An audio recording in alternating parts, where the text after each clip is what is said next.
Hi guys, this is going to be the tutorial that's going to show you how to make this very simple mesh washcloth. For this project you're going to be using a 5mm hook or a size H hook for the US, and I'm using some of the cotton pack yarn that I was using for my other bathroom projects, or you can use regular worsted weight yarn. So get your worsted weight yarn or your cotton pack yarn and make a slip knot. Get your 5mm hook, and you want to begin by chaining 30. 5, 6, 7. Get a little closer here. Once you have your chain 30 done, you want to single crochet into the second chain from the hook, which is this one right here. And single crochet, chain 1, skip a stitch, and then the next stitch, single crochet, chain 1, skip a stitch, and then in the next one do a single crochet.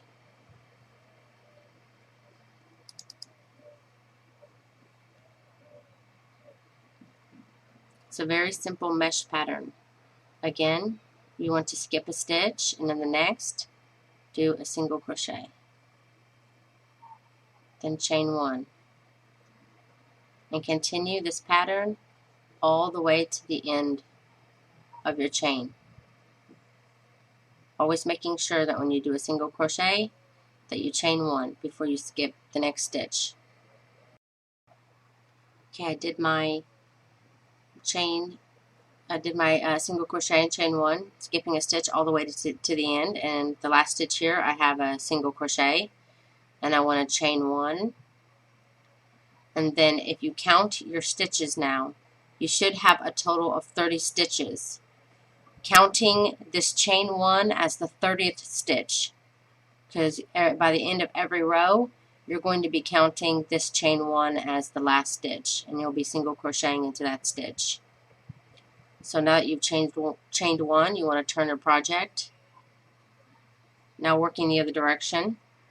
Since you'll always be single crocheting in the last stitch, always skip the first stitch and single crochet in the second stitch, which is the chain 1 space. So single crochet, chain 1, skip a stitch, and in the next chain 1 space from the previous round, put a single crochet. Chain 1, skip a stitch, put a single crochet, and continue that to the end of the round. A little tip during this round to make sure you're going into the chain 1 space is that each single crochet will have 2 as part of the stitch, and as you can see on this one, that's what makes up the pattern, the 2 single crochet stitches together. So you want to make sure that you're getting those together when you're single crocheting across. So this single crochet in the back is kind of separated, but when you go beside it into that chain 1 space, single crochet, it brings them closer together. Don't forget to chain 1 every time you single crochet, because you're absolutely going to need that space for the next round to put your other mesh. Okay, I'm at the end of my row, and this is what I was telling you about previously, is we're going to be doing a single crochet in the chain 1 space at the beginning of each round. We'll do a chain 1, and that's how we're going to end, is the chain 1. Because you did your single crochet in your chain 1 and you need to skip a stitch, and this is the one that you would skip. So you skip that one and you go into the chain 1 space from the previous round and single crochet there. And then chain 1, turn your work. And once again, you're always going to end on a single crochet. So you want to always skip the first stitch and do your first single crochet there. Chain 1, skip a stitch, and continue the pattern across for the third row. And again, I've come to the end of my row here. I have one stitch here to skip from the previous row. So when you get to the end here, this last space can be difficult to grab. What I usually do is I'll turn my hook this way, grab both those loops with my hook, push my hook through like that, grab some yarn, and single crochet, and chain 1.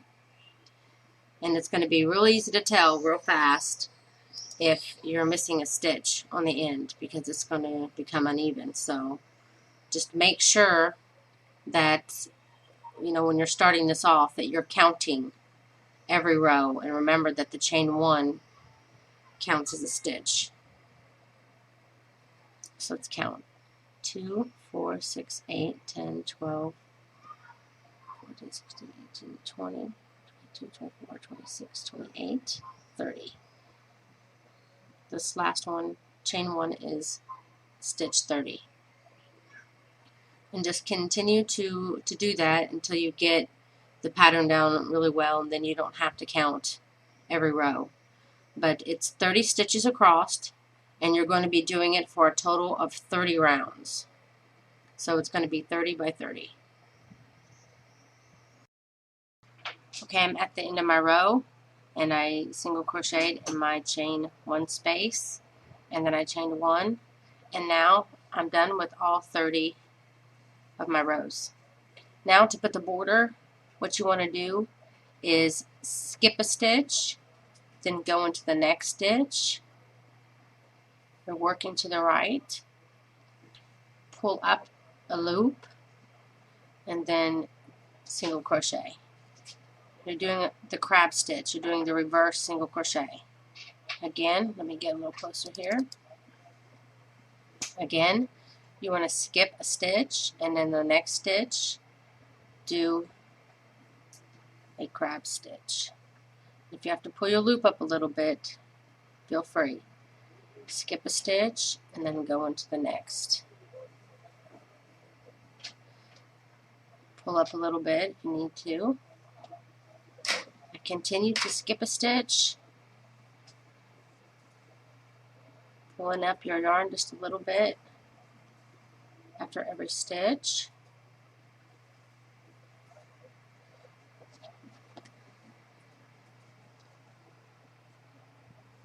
Skipping a stitch. And you're going to start to see this nice little border start to appear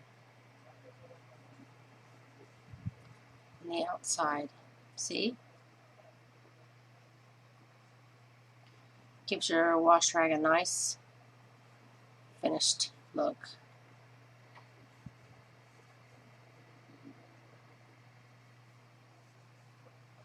There you go. And then I'm just going to keep on going right along the side.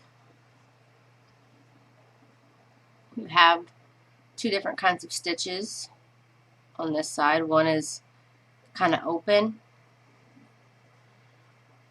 One is kind of has an open spot here, and one is thick that because it ends, you know, the mesh. One's closer. You want to try to get into the one that's, you know, where there's space. Go into the stitch above the one that has space. So I'm going to go into this first one, pull up, skip this one here, and go into the next stitch that has space under it. So all you have to do to find the stitch is to look for that place that has a space. So you know this one, continue all the way around, and then in this side 2, you're going to do 1 and then skip a stitch, do 1, skip a stitch, and continue all the way around to the beginning. Okay, I'm at the bottom here. I just wanted to show you. Again, there's spaces in between, and I was going through the spaces down here, covering up my tail as I went along. And you're going to get kind of a look here at the bottom, like with this one.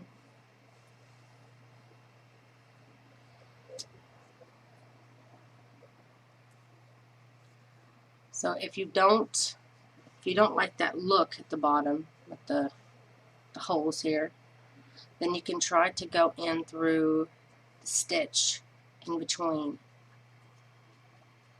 So it's up to you. Just letting you know ahead of time in case you wanted to change it. It's only on this one side where you started your first row.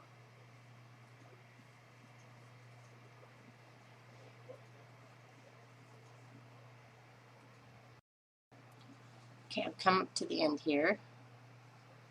About one more stitch that's left before my crab stitch began. So what I want to do at this point is chain 10. 1, 2, 3, 4, 5, 6, 7, 8, 9, 10. And now I'm going to slip stitch into this place where I began my first crab stitch, and that same stitch I'm going to go ahead and slip stitch. And then I'm chain 1 and cut your yarn. And then you can work in your tail. And that's going to leave a little hook there on the side where you can hang up your wash rag. I have a place in my shower where I hang it. There's also this one. Same exact size. I really like this pink one. But I think I'm going to have to make a set like this now too. They would make great gifts. Well, I really hope that you liked this tutorial and that it was easy to follow. If you liked this video, please like this video. Click like underneath the video. And please don't forget to subscribe. Thanks for watching.